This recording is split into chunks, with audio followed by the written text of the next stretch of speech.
Hi friends, it's Sarah from Ruffles and Rainboots, and today I am making this sunflower gnome. He is gorgeous with a ton of fun details. If you would like to make him, boop, stick around. As always, please like this video so I know you're here crafting with me. Now, you may have everything you need. I have the cozy pattern, the sunflower pattern, and the shoe pattern. Bam! All of those come together. The first step is to cut out our petals, which you can do by hand or stick it in your Cricut maker. Either way is fine. Next up, we're going to cut out our body piece. If you do have the cozy pattern, remember it's 2 pieces for the body because this is one tall fella. I'm just using felt off of the bolt. I'm going to cut out this big body piece, and then I'm going to cut out the hat and the base piece for the body. So you can see I have my beard, my shoes, my sunflower pieces, and now I'm going to get ready to sew it. So I'm just going to put right sides together of the body piece and sew it up exactly per the pattern it's going to call out. For the hat, however, we're going to pin the whole thing, but we're not going to sew the whole thing. And you can put all those sunflower pieces to the side because we're not going to take those to the sewing machine.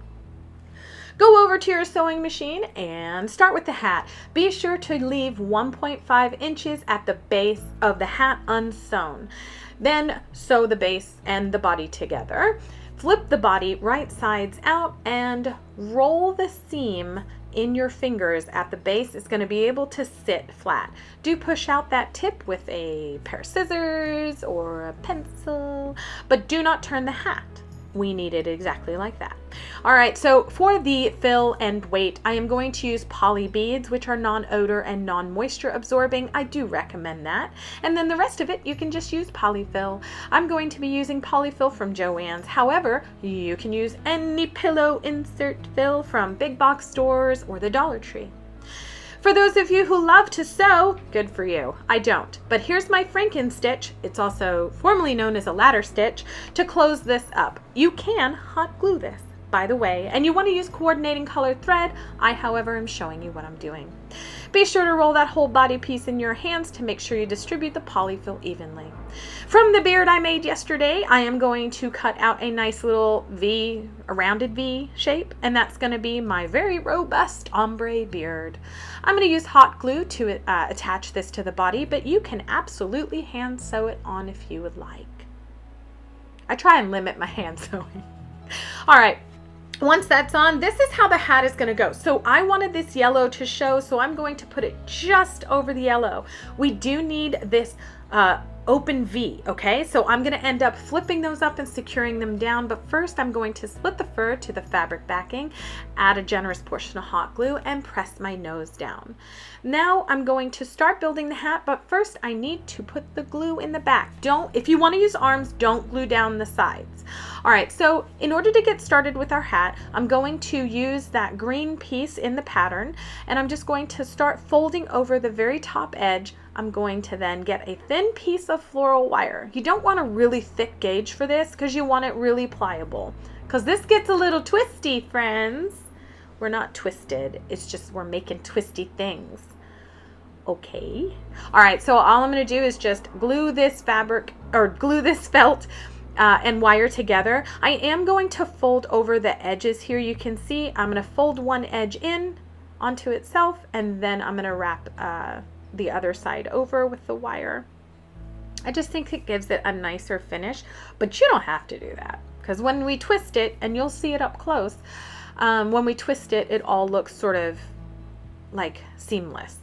All right, so that's a little preview. Don't do that now though, because it's gonna pop open if you keep doing it. I learned that. Ask me how I know. All right, so once you're about to the break of our stem piece here, you're going to put it onto your hat and finish closing it.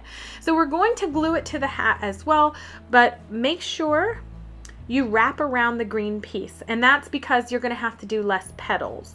The petals take a little more work than this piece, so, you know, there you go.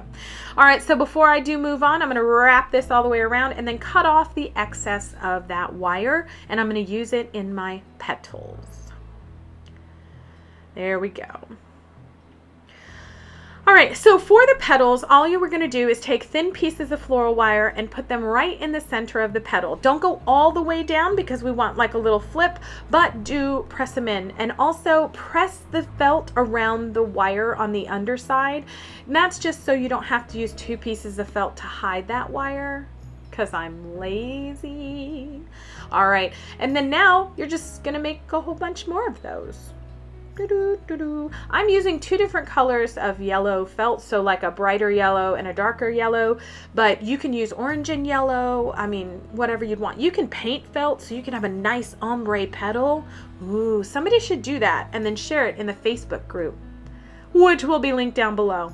All right, so for the front, you can see I glued back those flaps, and now I'm going to cut the larger petals, just 2 of them, so that I can make them wrap right around the face. I think the face framing ones are the most important, so you'll see me here add those. I don't glue down the very, very bottom or end of that petal, just mostly. All right, don't throw away those cast-offs either, because what we'll do is we'll shape them with the scissors. You'll see in just a second, and then that way we can use them to fill in blanks and anywhere brown or green is showing that we don't want. So I'm going to speed this part up and then just start attaching petals. Some of them I put over, some of them I put under, but basically I'm just trying to cover up all that brown. That's it. And you go all the way up to the green. You can see I put one up there and then realized you can't build the top before you build the bottom, Sarah. Not that I haven't made this multiple times by the time I filmed this.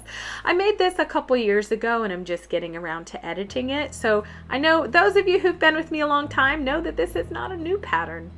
All right, so to take care of the top bit there, you can always petal out some greenery, but I'm going to cheat. I'm going to put a little strip of green felt up there, and then I'm going to twist it. And as I twist it, I'm going to glue it in place. And then in just a second, I'm going to go throughout the whole thing and start gluing down all those petals so that you don't see brown. But I just want to show you this part in detail where you're just twisting a little bit and then gluing it down. I did 2 rows of that so that it would all just be seamless and you couldn't see any brown or the tops of any yellow petals. I would get your finger guards out because I burned myself during this a lot too. Who needs fingerprints? All right, so I'm going to go ahead and wrap that second one around there and just get everything secured down all the way around this guy. All my petals glued to the body or to the hat. Okay, so you can see it really close there. And then I'm going to twist the top. And you'll get a real good close-up of that because of my awesome filming skills. All right, so if you've been with me a while, you know I have a very popular gnome shoes and boots pattern, and these sneakers are some fun ones to make. To cover up the styrofoam, I'm just adding the same brown felt I used for the body, kind of stretching and pulling it to make it all the way cover. And then I'm going to position my 2 shoes together, glue them together, and then glue the gnome on top. So you can see I'm going to glue it in the center. Look at that. Look at that stem. I am so good at editing. I'm just kidding. I'm really bad at it. If you want a job, let me know.